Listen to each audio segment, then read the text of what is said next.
Given how PSG have played in the last 6 months and the performance that they put in against Real Madrid on Wednesday, how important is it that your players are willing to suffer on Sunday, because there will presumably be long spells where you do not have the ball? Say again, the final part? How important is it that your players are willing to suffer on Sunday, because there will be long times in the game where you do not have the ball? Who said that? There presumably will be, okay. because of how PSG play. Yeah, we see. We see in 2 days. Everyone said it was over before it began. Chelsea has no business in this final, they sneered. PSG are the Champions League holders, the favourites. But if there's one thing you never do, it's count out Chelsea in a European final. In their own stadium, against giants like Bayern or City, they've always defied the odds. Resting on him here. He's hit the post!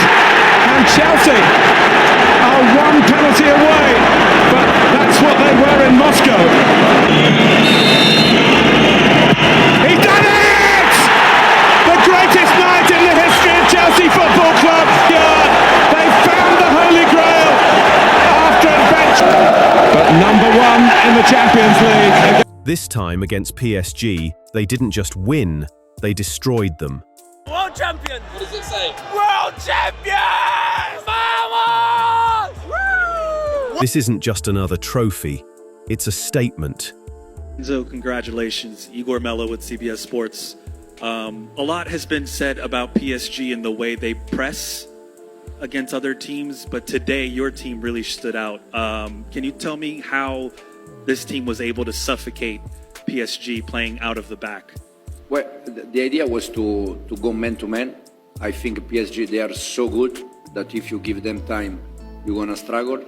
In my personal opinion, you have to press them very intense.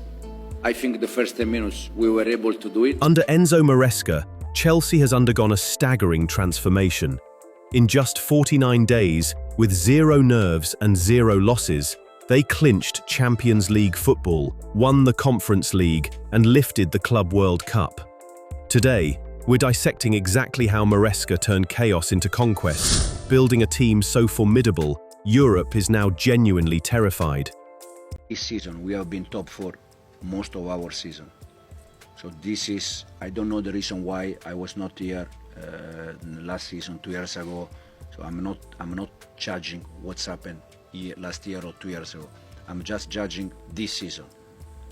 And this is the reason why I think fans, they have to trust us, they have to trust the team, they have to trust the club, what we are doing now.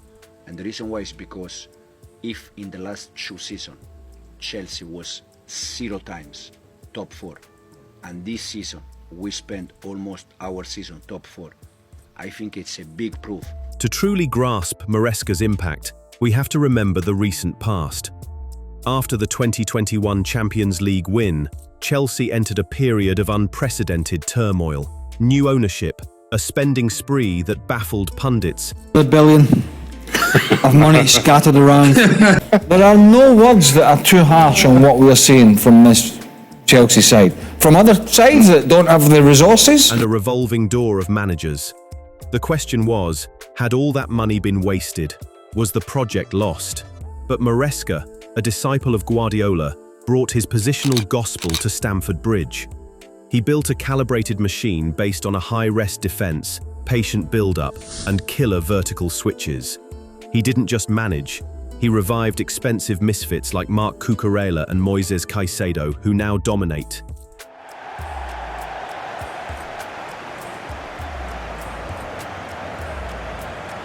The January signing of João Pedro slotted in instantly, adding crucial firepower. Maresca believes this young squad can dominate English football for the next 5-10 years, and frankly, after what they've done, it's hard to disagree. This wasn't a rebuild PSG faced, it was a finished product. The path to becoming world champions was anything but smooth. This wasn't just football, it was a test of endurance. And during the mid-tournament registration, Chelsea made a masterstroke, signing João Pedro from Brighton. This man, chilling on a Brazilian beach days before, hopped on a plane, joined mid-tournament, and immediately became the game changer.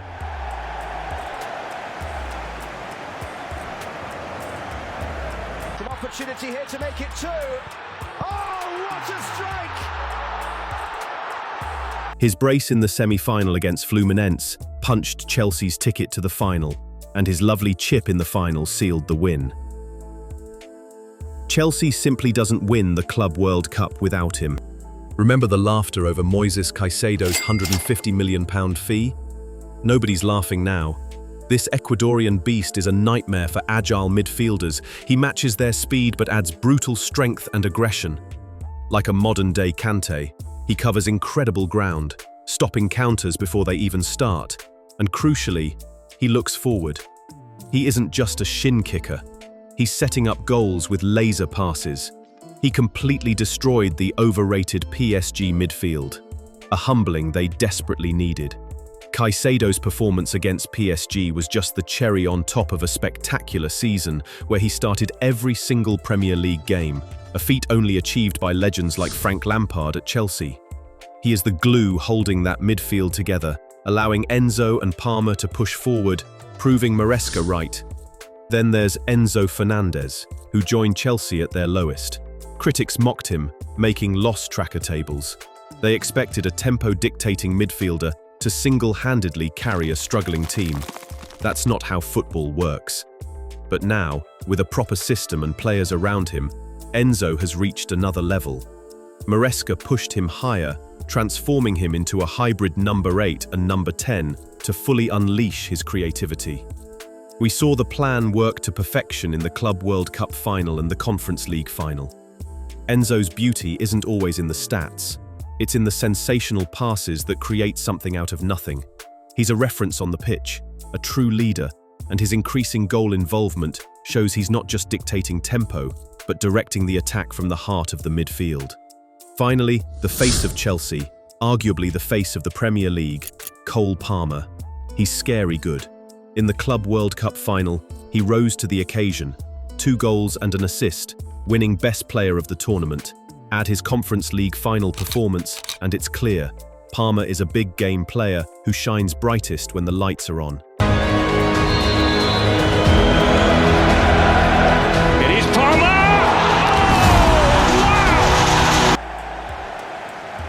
His form in the Premier League was up and down, but it wasn't a fluke. Chelsea was playing less direct, and crucially, Nicholas Jackson's injury removed the selfless runs that created space for Palmer. But with the arrival of Dolap and João Pedro, those issues were fixed.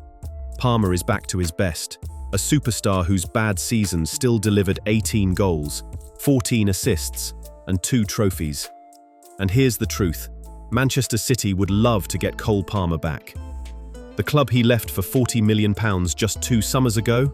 They would have to stagger £147 million to re-sign him. That's nearly 4 times what they sold him for.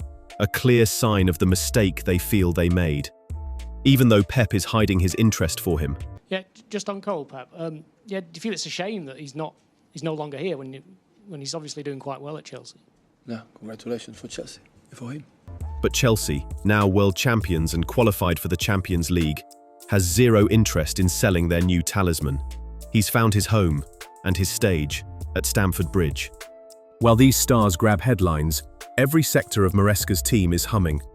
Robert Sanchez's improved ball playing, Reece James's undeniable quality when fit, Cucurella's incredible development from scam to tournament's best left-back, Pedro Neto's speed and reliability. Talent isn't enough. It's Maresca's game plan that makes them excel.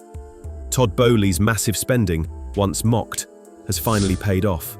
Chelsea is the first club in history to collect every major trophy. The prize money from the Club World Cup alone vindicated Maresca's fee. City went out, we know that. What did they walk away with? What might Chelsea? $. Now, Chelsea, if they get to the final, will get about another 40, and if they can win again, they'll get about another 40 on top. So if they get to the final, they get about 95, right, maybe a little bit, slightly under, and if they win it, they get another 40. The total they can win is $125. The landscape is frighteningly clear. Chelsea has the coach, the players, and the financial firepower to boss England again and give the rest of the continent sleepless nights. The era of Maresca's Blues may just be beginning, and Europe has every reason to be afraid. So, what's your take? Does Maresca's Chelsea have what it takes to dominate for the next decade? Which player impressed you most in their World Cup triumph? Let me know your thoughts and predictions in the comments below. And if you want more deep dives into the tactics, players and stories shaping the beautiful game, make sure to like this video and subscribe to the channel. Hit that notification bell so you don't miss our next analysis. We'll see you next time.